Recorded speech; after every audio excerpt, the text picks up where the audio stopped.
Bonjour, nous allons vous présenter un guide de bonne manière pour bien se comporter à l'étranger. Les salutations font partie des éléments principaux, permettent d'avoir un premier aperçu des différences culturelles entre deux pays. Il existe presque autant de pays que de manières d'exprimer des salutations. En fonction du pays concerné, et du profil des interlocuteurs, les mots et la gestuelle d'adopter différents. Voici quelques exemples.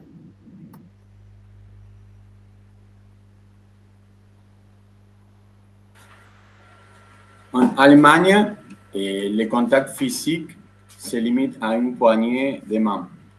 Les amis pourront éventuellement être gratifiés d'une accolade. La bise témoigne d'un degré d'intimité relativement important. Aux États-Unis, la poignée de main des doigts. Elle peut être substituée par une accolade plus chaleureuse où seules les épaules se touchent.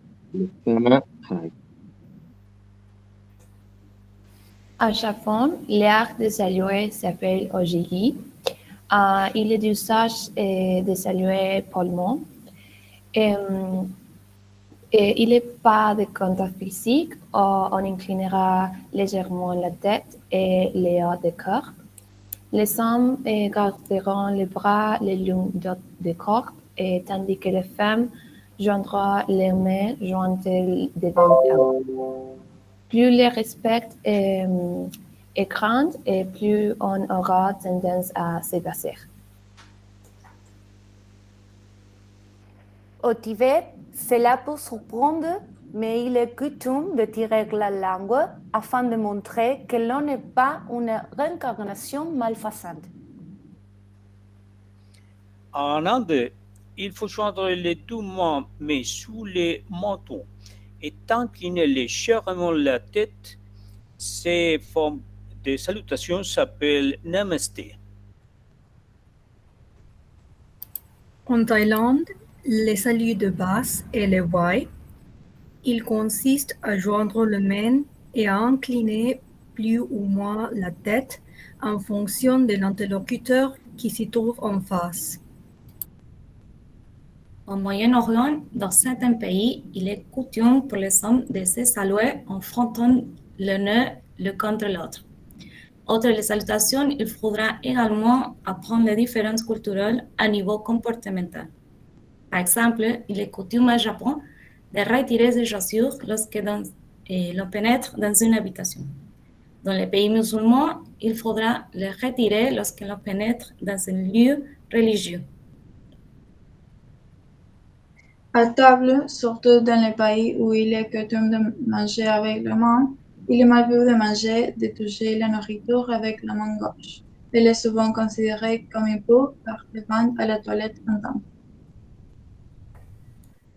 Côté habillement, également, il peut y avoir des informations importantes à connaître.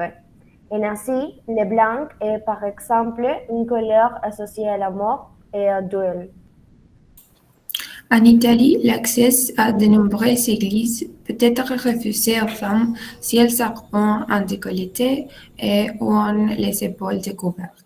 Si elles ne peuvent pas déchanger, elles devront découvrir les épaules d'un châle ou d'un autre vêtement.